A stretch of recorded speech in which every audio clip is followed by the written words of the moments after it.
Hello guys, today I'll show you how to restore the settings icon on Android. So let's get started. So start from the home screen and press and hold any empty space on the screen, and this will bring up the screen settings menu.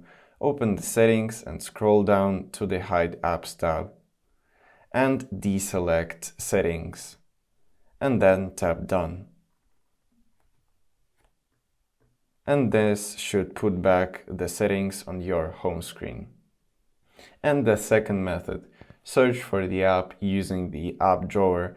Just open the app drawer and tap Search and enter Settings.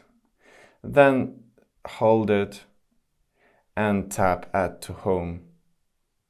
And this should add the settings icon on your home screen. And if nothing helped so far, just try the third method. Clear the app's data and cache. Just scroll down from the notifications center and tap on the gear icon. And then find settings in this apps tab. Just open it and here enter settings.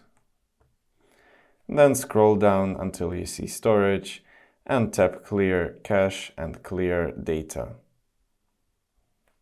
And after that you should restart your device, and this should put the settings back on your home screen. So if this video was helpful, leave a like and subscribe for more tips. Thank you for watching.